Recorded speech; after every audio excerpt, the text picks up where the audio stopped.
Bonjour tout le monde. Alors aujourd'hui, trois sujets. On va parler du PEC, du troisième lien et du grand Doritos de l'autre côté de la frontière.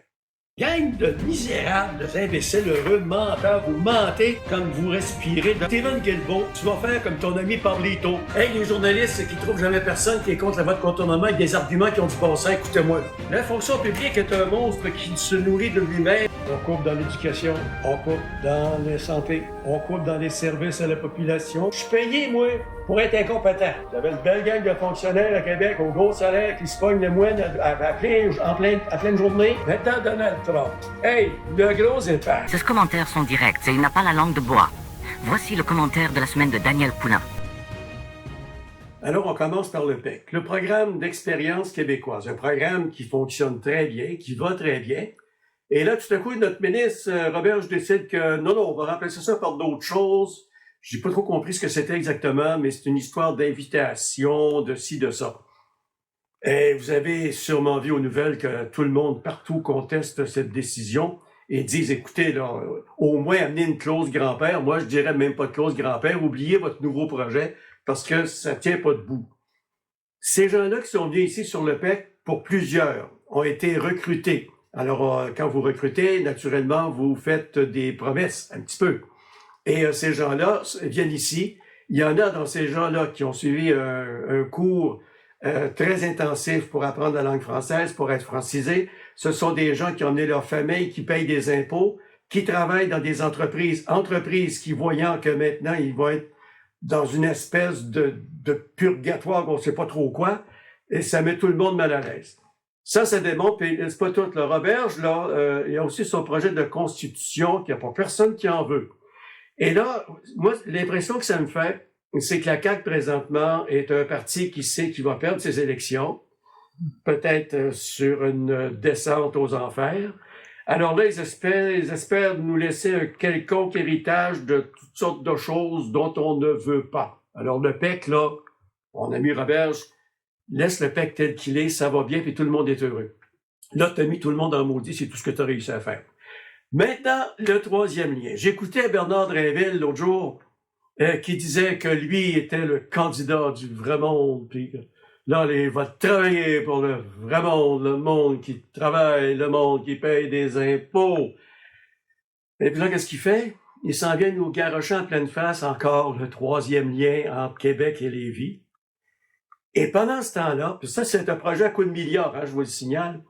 Pendant ce temps-là, il y a un dégât d'eau aux soins intensifs à l'hôpital Maisonneuve-Rosemont. Un hôpital qui tient avec de la broche. Mais pour le vrai monde, ça prend un troisième lien.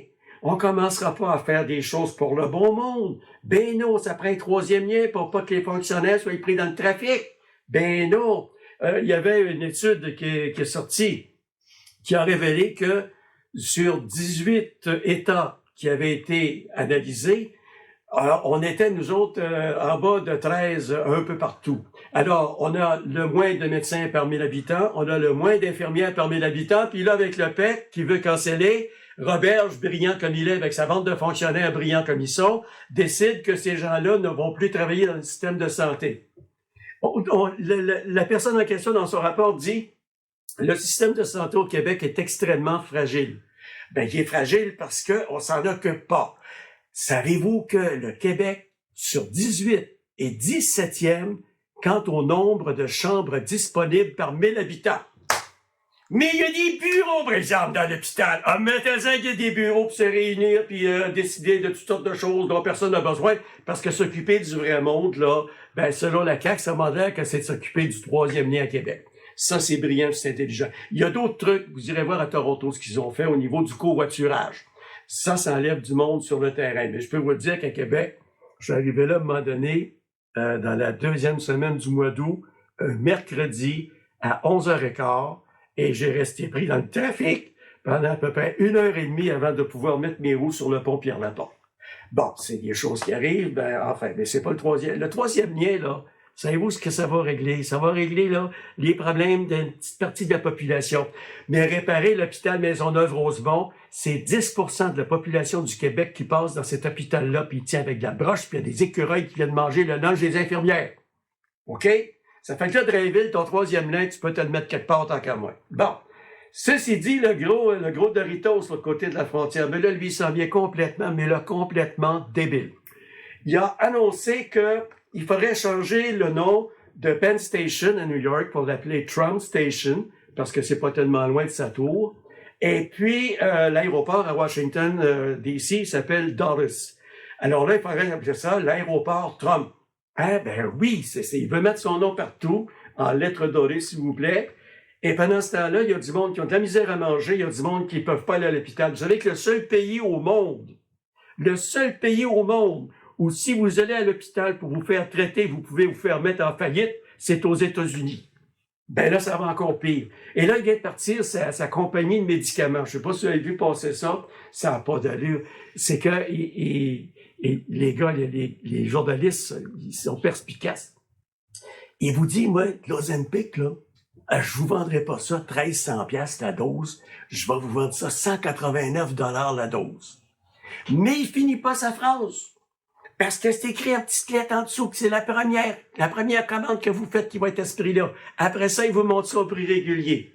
Tu sais, c'est un voleur, c'est un crosseur, ça n'a pas d'allure. Puis il y a des Américains qui le trouvent intelligent. Heureusement, le dernier sondage qui a été fait aux États-Unis donne 51% des Américains qui sont pas en accord avec ce qu'il fait.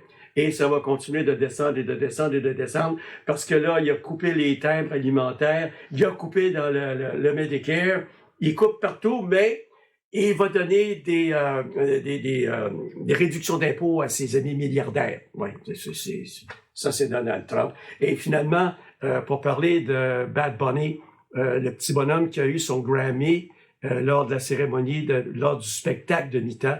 Le petit bonhomme, c'est le petit bonhomme de 5 ans qui a passé 1 mois dans 3 semaines dans une prison au Texas. Oui, monsieur. Il a été enlevé à Minneapolis, ce petit bonhomme. Ben là, ça vous démontre à quel point Trump, en tout cas, ils n'auront vu plus rien savoir de lui. Alors, sur ce, je pense que je vais m'attacher un petit peu à ce que Mark Carney fait par les temps qui courent, parce que je déteste pas ça. On s'en reparle la semaine prochaine.